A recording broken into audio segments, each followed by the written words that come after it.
হ্যাঁ, হ্যাঁ, হ্যাঁ, ঘোড়ার ডিমের কথা বলছি। ওদিন তো এই যে মাসিমা রান্না করেছিল ঘোড়ার ডিম, মানে খুব তেল দিয়ে চমৎকার করে ভাজছে। খেতে এত সুস্বাদু লাগছে, মানে প্রকাশ করার মতো না। ভাষায় মানে মুখ দিয়ে কথা বলে প্রকাশ করতে পারছি না।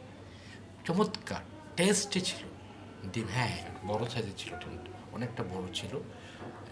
খুবই স্বাদ লাগছে, চমৎকার স্বাদ লাগছে মাসিমা। তুমি কি ডিম দেখছো নাকি? হ্যাঁ, হ্যাঁ, হ্যাঁ, হ্যাঁ, আমি ডিম দেখছি।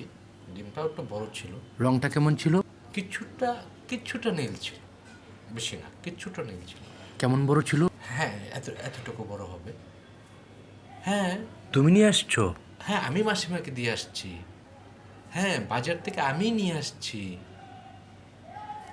ঘোড়ার ডিম। মাসিমা ভেজে দিয়েছে, খাইছি, খুবই সুস্বাদু হয়েছে। কিন্তু ঘোড়া তো ডিম পারে না। হ্যাঁ, ঘোড়ার ডিম পারে না, তাহলে হয়তো এটা গাধার ডিম হবে। হতে পারে, ঘোড়া যেতে পারে না, ডিম যেতে বড়, তাহলে গাধা পারছে, গাধার ডিম হবে। গাধা কি ডিম পারতে পারে না? পারে তো। ওই যে ওদিকে যে আমাদের বাড়ির পাশে যে সুবান ভাই আছে না, ওদের গাধাটা তো ডিম পারছে, আমি দেখছি তো।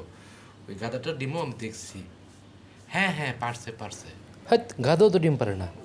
গাধাও ডিম পারে না, তাহলে হাতির ডিম হবে। হাতিও পারে, হ্যাঁ, পারে তো। আসাদ ভাইদের বাসায় যে বড় একটা হাতি ছিল না, ওই যে অনেক বড় হাতিটা যে ছিল, যে হ্যাঁ, ওইটাও ডিম পারছে, ওটাও আমি দেখছি। হ্যাঁ, হ্যাঁ, হ্যাঁ, আমি নিজ চোখে দেখছি। হ্যাঁ, ফাইজলামি করস।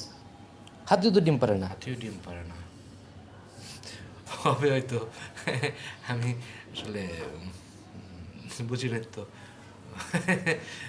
বলে ফেললাম আর কি, ডিমটা বড় ছিল তাই। না, না, হতেই পারে, হতেই পারে, আমি ভাবছি আর কি।